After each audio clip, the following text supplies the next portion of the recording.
I guess I'll direct it to RJ. You guys ended up with a season high in steals today. How much of that was kind of, positioning, and how much of that was just, happening to kind of get just getting those deflections? Well, I mean, I think our preparation going to this game was big. I think we emphasized our offense is really good, but where we lacking is the defense, and we put together a couple of good possessions early in the season of defense, and then sometimes we lack off in the second half. So I think going to this game, we wanted to play defense for full 40 minutes, and I think that was evident through the steals. We had guys in the gaps, guys in the right positions, and overall, we was making the defensive plays that were needed to be made, especially in crucial times. Harrison or Mondo, obviously, RJ he's a big part of this team. What are some things that he does that, impact y'all aside from his scoring alone? Harrison. I mean, first off, he's a straight-up bucket. I mean, whenever he gets the ball, it's going in. He can get a shot whenever he wants. But second off, it's just putting me in easier spots. I mean, he draws so much of the team, double teams, passing Armando, dump offs, and stuff like that. And, I just feel like I get a lot of open shots playing with him. Armando. Yeah, I agree with Harrison said. I mean, RJ, he's been doing amazing. And this stretch of basketball he's been playing is some of the best basketball I've seen. And, I mean, today was just another example of just running it through RJ. I mean, he's just been getting it done. It's been great. Just for all three of you guys, is this maybe the most energy you guys have played with from beginning to end in a game this year? Go left to right. Harrison? Yes, sir. I would think so. I think we had lapses in the second half, mid-second half, where we didn't play with as much energy. I mean, we went on a little run, but we still weren't playing with energy. But as a total game, I think this was the most energy we've ever played with. Scrappiest as well? Yes, sir. RJ? What Harrison said? Scrappiest? Yeah, I mean, I think we just, like Harrison said, we kind of took our foot off the gas a little bit on the second half with no energy, but we were able to pick it up quickly. And I would say this is probably one of the most, the game where we played with the most energy. Armando, elaborate. Yeah, I agree with what RJ said. I mean, going into this game, we knew it was a must-win, undefeated team. It's one of those big wins we need to get into the tournament. So we definitely came into this game with a sense of urgency, and we had 3 days to prepare, and we just knew coming in, if we followed the game plan, we'd be good. Follow up. Yeah, as a quick follow-up, did what happened Saturday in Atlanta have maybe something to do with the way you guys entered into this game with that scrappiness, maybe with a little bit more of an edge? Yeah, for sure. I mean, coming off the Saturday game, we kind of got dominated on the boards. We turned the ball over a lot, and I mean, those are two of our keys, is protecting the ball and also winning the boards. I don't know if we won the boards today, but we did a better job on the boards than Saturday. I mean, we had like 17 turnovers, and they also had like double-digit offensive boards on Saturday. And we knew coming in this game we couldn't allow that because Oklahoma had a lot of good players, so that was just our main emphasis. To our right. Harrison, the defensive possession late in the first half where you had like the big weak side block on the guy, then they inbound it. It's like 2 seconds on the shot clock. Armando stuffs to do. I mean, I'm not trying to talk you into it, but could that have been your best defensive possession this season? I mean, it sure seemed like a lot of things were happening good there. I feel like as a game as a whole, especially in the first half, the beginning of the first half, we had a lot of good defensive possessions.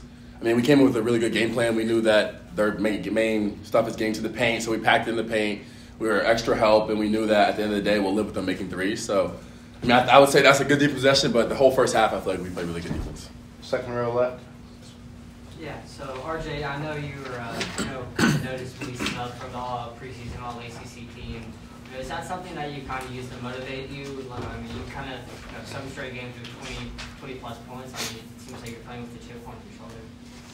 I mean, yeah, I think I've been playing with a chip on my shoulder my whole life. I think that's been like the main thing for me. It's been something that I've dealt with, the doubters and, not being placed on this list or that list, but I just stay true to myself and not really try to pay too much attention to that. Obviously not making the preseason team. I mean, it is what it is. I'm not in control of who's making the decision, but I am in control of my mental and how I play. So I'm really going into the season. That's how I approached it. Not really worried about if I made a list or received an award. Awards are won at the end of the year. So I'm just going to continue to just allow myself to trust myself and going out there and play basketball. Front row here. Tonight's crowd was electric. Can you talk about how well the fans traveled to this event and how much impact it had for you all? The crowd was great. It was a home game for us, and one thing about, UNC fans and our fan base is we travel well and they're always going to bring the energy. And I think we fed off of that today. There was a lot of plays and a lot of runs that we made, and the crowd got into it, and we took advantage of that. And, we fed off that. And I think that's what got us going. Even when we didn't have energy, the crowd gave us and uplifted that for us. Third rep. Hunter Baylor with the Charlotte Post. Harris, I want to ask, kind of the dagger was the bank shot at the end of the shot clock. Just talk about what's going through your mind as the clock wanes there. I don't even know, honestly. I mean, I had the ball, I lost it, and then Coach Davis was like, shoot it. So I looked up. I just shot it, and it went in. And, all glory to God that it went in, and we won the game. Second round. For Armando and RJ, you kind of mentioned it being a must-win. The experience of last year and kind of getting toward the end of the season and looking back at some of these close losses where you could have had the opportunity to get those quality wins, does that make this win tonight even that much more important, understanding what it could mean for you guys maybe come February and into March? RJ. It's definitely important because I didn't want to go into Christmas break with the L and with a bad mood. So, but overall, I also didn't want to lose 3 in a row, and especially on home court advantage. And Oklahoma's a great team. They played a great game, but we knew what we had to do, and we executed the game plan that the coaching staff put out in front of us. And like Manu said, it wasn't a must-win, but we just got to take it one game at a time. Yeah, I agree with what RJ said. Well said. First rep. Yeah, this one for Armando. Obviously, Zayden High and Jalen Washington, kind of got their share of run in that second half. Kind of with more games this season to really evaluate it. How do you kind of evaluate their progression, kind of as the season has progressed? Yeah, they've been huge for us. And, Jay Wash all year, when coaches called on him, he's come in and given us something. And that's definitely been huge for us. And then Zayden today, too, just how athletic and how good he is and getting his hands on the balls. It was amazing for us today, and it kind of ignited us as a team. So that's huge, especially coming from a freshman. Back to the room, standing up. Yeah, question for Harrison and for Armando. Coach Davis has mentioned a couple of times this season that the biggest change he's seen in RJ this year is his leadership. Do you guys notice that, and how has that become apparent? Yeah, for sure. This year, everything has been about him, and I think RJ's been doing a good job of embracing it and, bringing us all in together, and I think that's huge, just having that point guard, leader of the team. It's just amazing, and we love it. Yeah, for me coming in as a transfer, he kind of took me in.